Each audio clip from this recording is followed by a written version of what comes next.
crashed my bike. It's 4 weeks out from Cairns. It's time to make a plan. What hurt? What hurt? Finish yourself. Yeah, I'm okay. Okay, try and get some breaths in. Try and get some breaths in.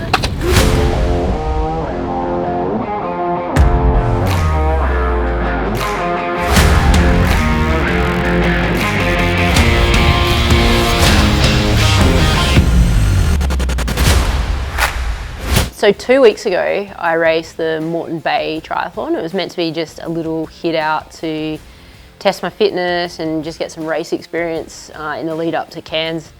It's not an Olympic distance, a little bit longer, but not quite a half. So it was like a pretty good opportunity for a race. So I went in with a bunch of fitness. We'd been training really hard and like doing really solid volume, good quality training as well. And honestly, I think maybe I was touching on parts of my training that I hadn't for about 3 or 4 years. So I was pretty excited to get to the race and have a good crack. On race morning, I decided that it would be more fun to race with the men. So I actually changed from my age group to a team so I could start in the teams which started with the younger men. So that was pretty cool. I got to go off right from the start and got out of the swim. It was super rough, by the way. So we're hiding in a bus shelter at Pelican Park for the Redcliffe Triathlon today. It's a little windy, but I think it's always windy here. Yeah, just having a hit out before Cairns. It's a little bit cold, so we're sort of just huddling in. Something was uneasy about the day, actually. I remember putting my bike in transition. I was like, whoa. I'd had like sort of the night before I'd been worried because I know people have had accidents on this race because there's a highly frequented road and the only way over to the beach side of the road is to cross the road that the race does multiple loops back and forth. And I know people have hit pedestrians and stuff before and I was like super nervous. So I had like a few nightmares about that. So I kind of left my bike just going, oof, I hope I just get through the bike and you know, the rest of the day should be good. But it was a nasty day. I mean, we had like rain and weather and I mean, the swim was not fun. It was like super choppy.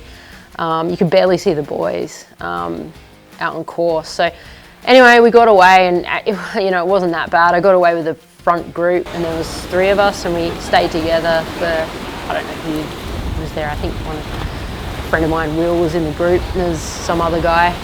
Anyway, we all got out sort of pretty much together and had a really smooth transition. I was actually first pretty much out onto the bike, which was new for me to have a moto to clear the course on the first lap.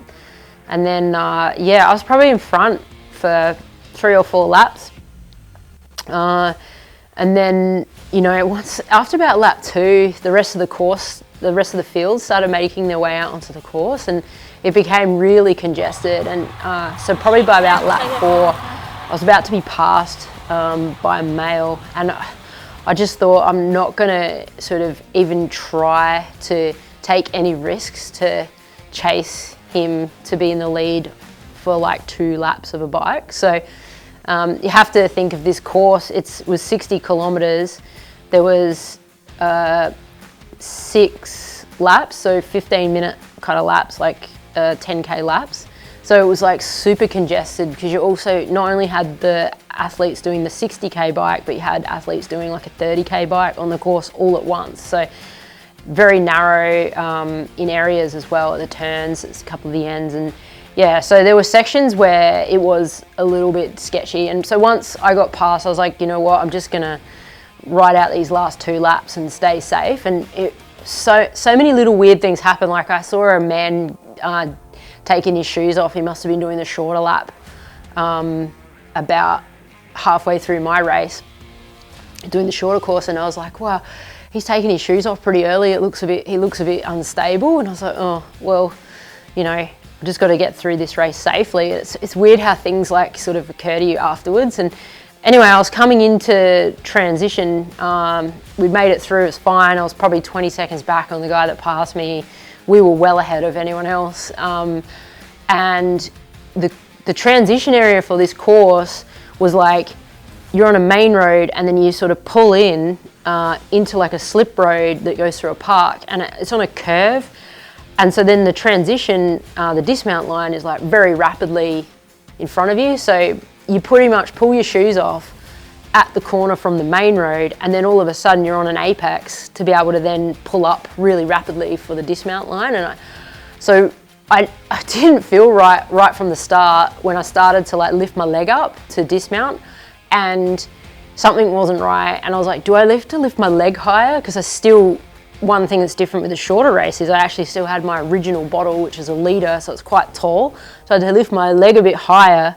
And because the whole force of the bike was pushed sort of on the, you feel the centripetal force of whatever, pushing you sideways, and I was adjusting the bars to manage that balance, I actually was twisting at the time. And also at the same time, you're braking because you're rapidly coming in to finish and to get off before the dismount line, which ordinarily you have a few hundred meters to see a dismount line, but this was like bang, bang, and you're off.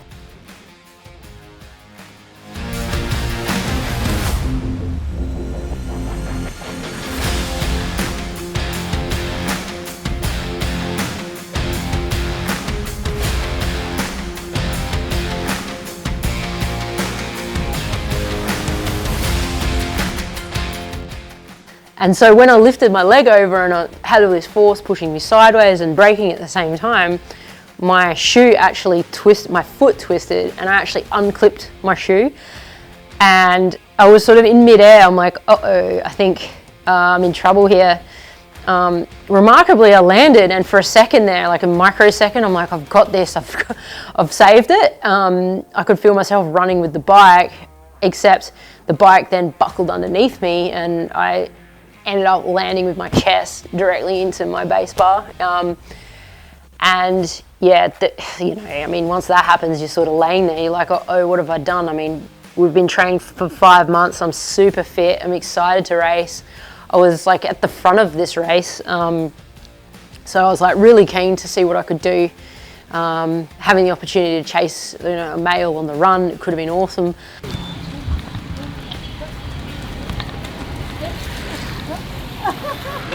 What hurt? Finish yourself. Okay, try and get some breaths in. Good. Yep, that's all right.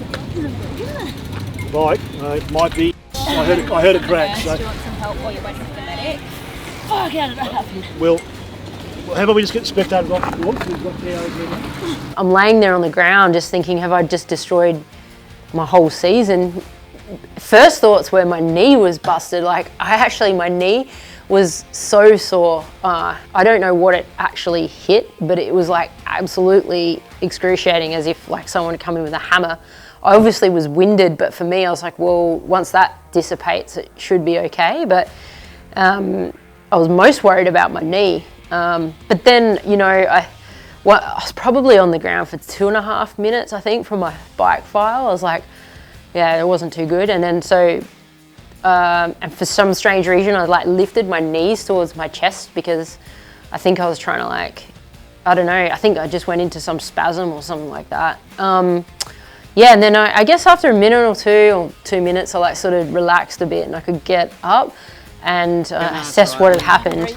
And then once I was walking, I was like, well, my knee mustn't be as bad as I first thought, and I could actually breathe. I was still pretty shocked from it all, so I guess I just had to walk for a little bit and try to work out and understand what had actually happened. Although I sort of knew because I kind of just slipped off the bike. And then I thought, well, actually 2 days earlier I'd done a brick session, and this session was like a double brick kind of week kind of thing, and I was just having such a good day that by the time I kind of walked myself back to transition, I felt like I should at least try and start the run. Now, most people will think that's pretty crazy, but I've actually got quite a lot of experience with injuries, and you got to sort of know when to hold and know when to fold. And I thought, well, we've got all this great opportunity to get a training session done that, would, if the injuries aren't as bad as what I think or what they feel as if they are, then it actually would put me in a good position for my training. So I was like, well, I felt like I could run, another thing as well is that, like, say 15 years earlier, I'd done something quite similar in an ITU race in Hobart. I came off in a crash and was able to finish the race. And yeah, like, I think sometimes with rib injuries, it can just be pain. I mean, obviously if there's trouble breathing, it's like a no-go, because then you could have like deep bruising, I don't know, fluid on the lungs, oxygen escaping from your lungs, that's even worse. But I had the feeling it was probably okay. So I thought I'll give it a go. I'll like start the run cautiously and see sort of how it goes. So the first K was a bit sloppy, it was very slow. But then, you know what, I like just build into a pace. I couldn't go full gas because I didn't want to really test how much my lungs were prepared to expand and contract and everything else. Like, I just, you know, wanted to sort of get into a good rhythm, get a solid run done, good brick, and then, you know, deal with the damage after the race. So yeah, I actually ended up running quite well. I think the run time's like an hour for 15K, but I actually ran like 58 minutes, which is actually quite quick. And it's a little bit of a shame to not know what that would have been if I didn't have excruciating pain and was able to breathe properly. But in the end, the run went quite well. But then afterwards, it's like, obviously you've got adrenaline and a lot of things there helping you out. When I got across the finish line, it was kind of like things started to calm down and I started to realise what was actually had happened. We've just had Australia's Sarah Crowley cross the finish line. Wonderful to have triathlon royalty in the mix today. It's great to have Sarah supporting all of our local races. She's doing a fantastic job around the world, representing not only Australia but doing a wonderful job in the endurance scene. So big congratulations to Sarah for a great race today. Yeah, I guess at that point it's like, right, we now have to work out, what does this mean? Where do we go from here? How do we recover from this? And, you know, what are all the little problems we're going to have to deal with initially, and then over the next 2 to 6 weeks until Cairns? Can we still do Cairns? All these questions sort of then become like top of the list as soon as you finish the race. So yeah, at least I got a little hour there where I could enjoy triathlon. I went to like take my shoe off and then the cleat, it like unclipped on this side and I'm like, oh no. And I'm like, I knew what happened. Yeah, you were like 5 minutes ahead of me. And then at the first header it was like 2 minutes something. Yeah, we come in together and I turned around and you went there. How you feeling? Well, I'm like when you're out in the bush and something happens and you sit under a tree and you curl up and you die. That's kind of what I feel like right now.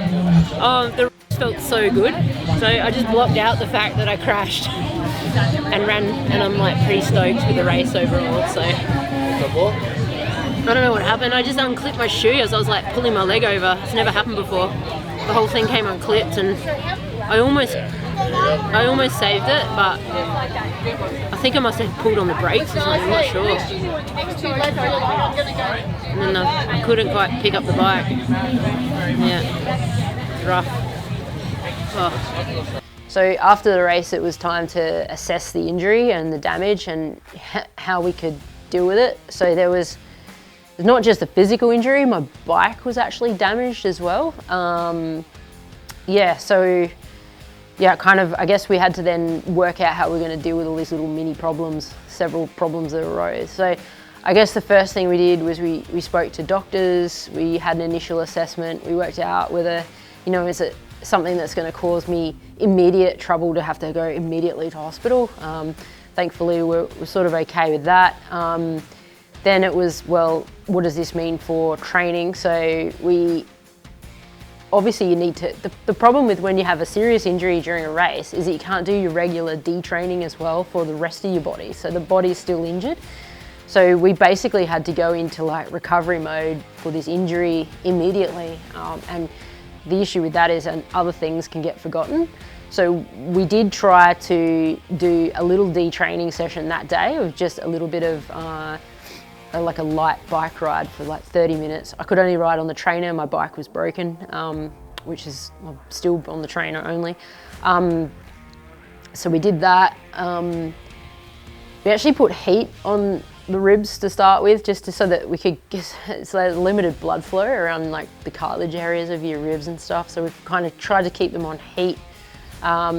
I didn't take much medication to start with because I didn't know what I could or couldn't have until we had a proper doctor's appointment.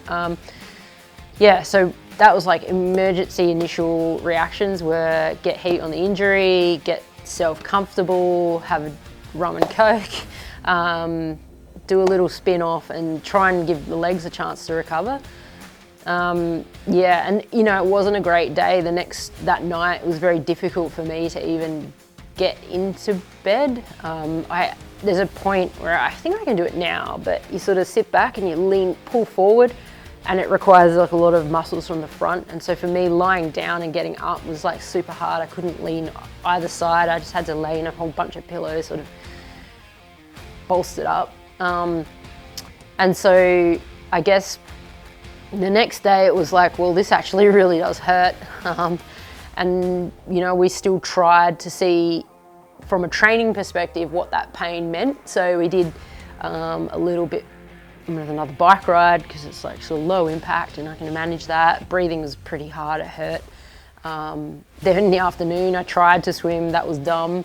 I remember crying, saying it hurts like a mother F, and your dreams and hopes have died in that moment, and you just sort of, it's quite depressing actually because of all the training you do, and it's, you know, it's your goal and everything is.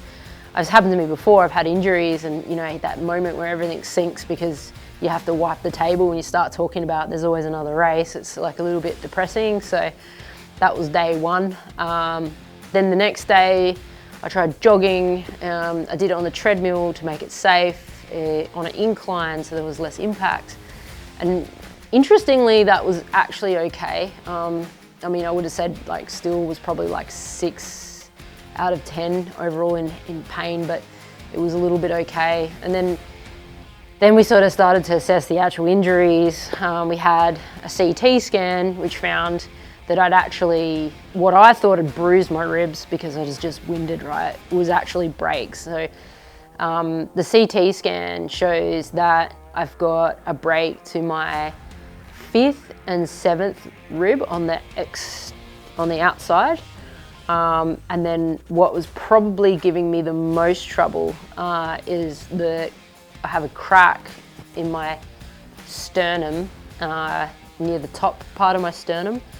And that has been the biggest issue because this is something that when you turn and twist, there's quite a few muscles and things that join that sort of area of your chest. And so that's probably why swimming was so painful.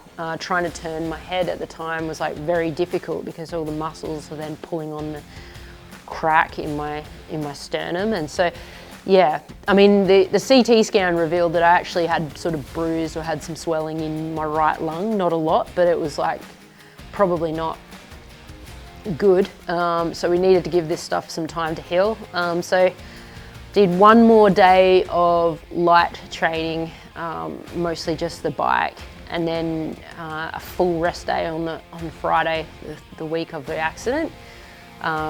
And then whilst we were waiting for the report to come through from the scans, we had a couple of very light training days.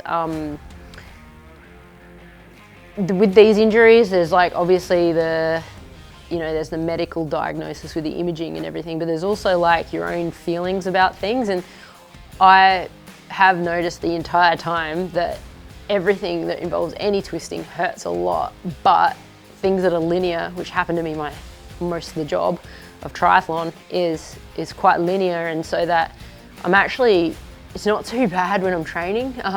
On the bike, there's no trouble holding my hands in the aero position, but there is between coming up out of aero and going back down. But in either position, I'm fine. Running is linear, I'm quite straight and I don't twist. So I'm super grateful that I've actually been able to do a fair bit of training. And then I guess to allow that more, then you have to start looking at your sort of physiotherapy and things to help you recover. So, you know, Kieran at BL Physio, he's helped me for my entire career basically. And so we just sort of went for a light session on Monday where Kieran just sort of released all the intercostal muscles around to try and sort of take the pressure off and the tightness off of the brakes. And yeah, and I guess those little things all add up, and now I'm sort of with a fair bit of I guess patience and analytically thinking about it, we've been able to work out that I can bike ride indoors, I can run pretty much unrestricted. It hurts, but I can handle it. And then swimming is the hardest thing. So we're swimming with a snorkel at the moment, and no flip turns. So the days the bulkhead's up, it's like 225s or 150s on days in the 50-metre pool. So it's quite boring and monotonous, but I'm still able to swim, which is super cool. And I know that at some point, because it is improving every day, I will be able to breathe without the snorkel. But for now, it's like keep it as pain-free as possible, and get as much done as we sort of can to keep the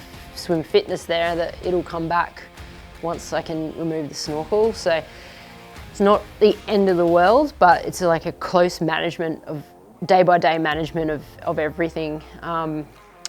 Mostly the pain. I've sort of wrote a pain diary every day. I check how I felt, what's helping, what's not helping, and yeah, just trying to keep on top of it. And it has meant that I've had to drop away quite a lot of other things in my life so that I can focus 100% on using all my energy just for training and recovery. Which I guess shows that you probably actually do have more capacity to train harder normally, but an injury, you don't want really an accident to make you aware of that, I guess. But yeah, I guess the positive is I'm training. So to me, it looks like we're a go for Cairns at this point, just a speed hump.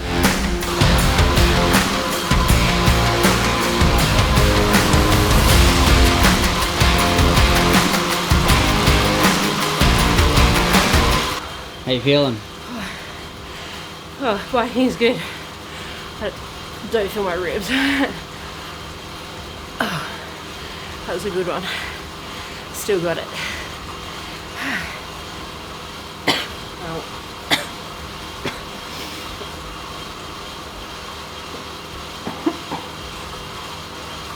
Yeah, that is more than the ride.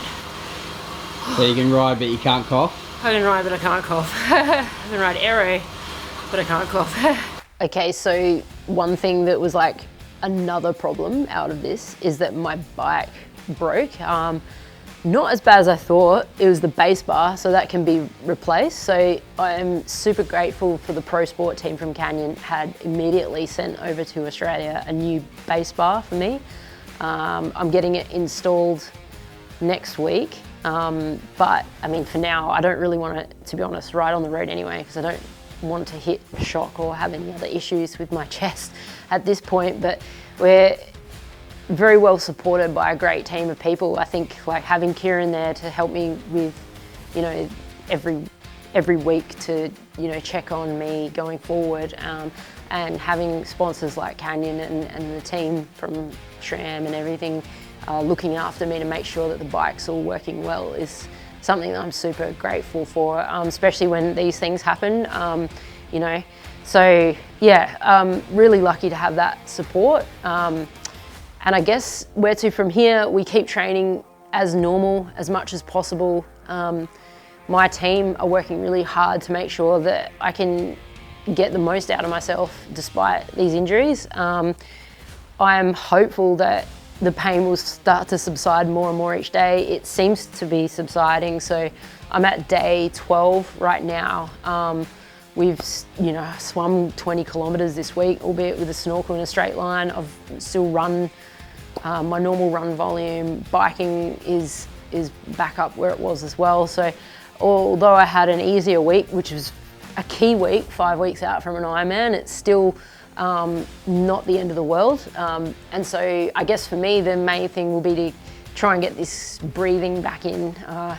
Might have to take a little bit of pain for that one as I get closer to the race. But yeah, I think the main thing is when you have an accident is to lean on your team. Like, people have looked after me. I've had friends pick me up to take me to the pool.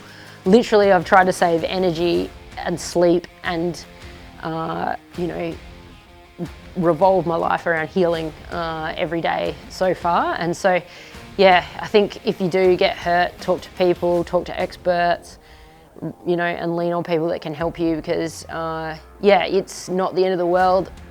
Sometimes, I won't lie, I've had stress fractures where you can't run and it's on loading muscles, loaded bone, and you can't run, you have to stop.